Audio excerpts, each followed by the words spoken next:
ਹਰਜੋਤ ਸਿੰਘ ਜੀ ਆਪਣੇ ਨਾਲ ਗਗਨ ਜੁੜੇ ਨੇ 1-2 ਮਿੰਟ ਆਪਾਂ ਉਹਨਾਂ ਦੇ ਨਾਲ ਗੱਲ ਕਰਦੇ ਹਾਂ ਫਿਕਸ ਰੇਟ ਗਾਰਡ ਵਾਲੇ।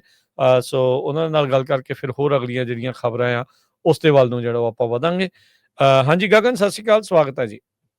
ਸਤਿ ਸ਼੍ਰੀ ਅਕਾਲ ਰਾਜ ਜੀ, ਹਰਜੋਤ ਭਾਈ ਸਤਿ ਸ਼੍ਰੀ ਅਕਾਲ, ਪੰਜਾਬੀ ਰੇਡੀਓ ਸੁਣ ਰਹੇ ਸਾਰੇ ਸਰੋਤਿਆਂ ਨੂੰ ਪਿਆਰ ਭਰੀ ਸਤਿ ਸ਼੍ਰੀ ਅਕਾਲ ਜੀ।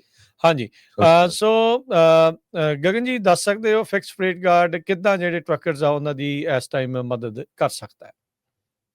ਫਿਕਸ ਰੇਟ ਗਾਰਡ ਭਾਜੀ ਜਿਹੜਾ ਟਰੱਕਿੰਗ ਇੰਡਸਟਰੀ, ਫਰੇਟ ਇੰਡਸਟਰੀ ਨਾਲ ਜੁੜਿਆ ਹੋਇਆ। ਹੁਣ ਫਰੇਟ ਇੰਡਸਟਰੀ ਦੇ ਵਿੱਚ ਕਾਫੀ ਆਪਣੇ ਜਿਹੜੇ ਟਰੱਕਰਸ ਨੇ ਭੈਣ ਭਰਾ ਜਿਹੜੇ ਇਸ ਇੰਡਸਟਰੀ ਨੂੰ ਜੁੜੇ ਹੋਏ ਨੇ, ਉਹਨਾਂ ਦੇ ਨੈਗੇਟਿਵ ਰਿਪੋਰਟਸ ਨੇ ਜਿਹੜੀਆਂ ਫਰੇਟ ਕਾਰਡ ਉੱਪਰ ਆ ਜਾਂਦੀਆਂ, ਚਾਹੇ ਉਹ ਕੈਰੀਅਰ 411 ਦੀ ਗੱਲ ਕਰੀਏ, ਕੈਰੀਅਰ ਅਸ਼ੋਰ ਜਾਂ ਹਾਈਵੇ ਦੇ ਉੱਪਰ, ਉਹ ਨੈਗੇਟਿਵ ਰਿਪੋਰਟਸ ਨੂੰ ਆਪਾਂ ਰਿਮੂਵ ਕਰਾਉਂਦੇ ਆ। ਹੁਣ ਕਹਿਣ ਨੂੰ ਤੇ ਕਿ ਨੈਗੇਟਿਵ ਰਿਪੋਰਟ ਹੀ ਆ, ਪਰ ਇਹ ਸਭ ਕੁਛ ਹੈ ਜੀ ਉਹਨਾਂ ਦੀ ਜ਼ਿੰਦਗੀ ਦਾ। ਜੇ ਇੱਕ ਨੈਗੇਟਿਵ ਰਿਪੋਰਟ ਕਿਸੇ ਵੀ ਮੇਜਰ ਪਲੇਟਫਾਰਮ ਤੇ ਆ ਜਾਂਦੀ ਆ ਤੇ ਉਹਨਾਂ ਨੂੰ ਲੋਡ ਲੈਣ ਦੇ ਵਿੱਚ ਬੜੀ ਦਿੱਕਤ ਆਉਂਦੀ ਆ। ਹੁਣ ਜੇ ਲੋਡ ਨਹੀਂ ਮਿਲੂਗਾ ਤੇ ਓਬਵੀਅਸ ਹੈ ਜੀ ਫਾਈਨੈਂਸ਼ੀਅਲ ਲਾਸ ਹੋਣਗੇ।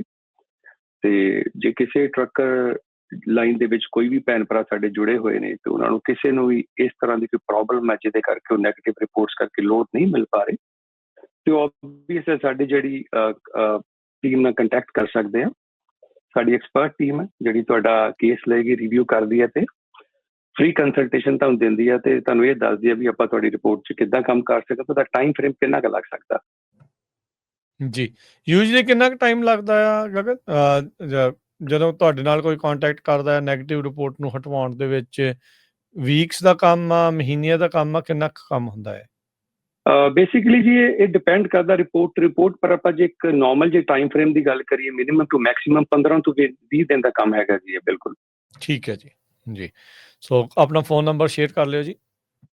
ਹਾਂ ਜੀ, ਫਿਕਸ ਰੇਟ ਗਾਰਡ ਸਾਡਾ ਟੋਲ ਫ੍ਰੀ ਨੰਬਰ ਹੈ 855 447 5155 ਤੇ ਫ੍ਰੀ ਕੰਸਲਟੇਸ਼ਨ ਲਈ ਸਾਨੂੰ ਅੱਜ ਸੰਪਰਕ ਕਰੋ।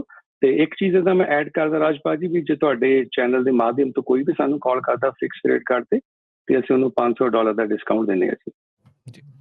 ਥੈਂਕ ਯੂ ਗਗਨ, ਮਿਹਰਬਾਨੀ, ਸ਼ੁਕਰੀਆ ਜੀ। ਥੈਂਕ ਯੂ ਜੀ, ਸਤਿ ਸ਼੍ਰੀ ਅਕਾਲ। ਧੰਨਵਾਦ।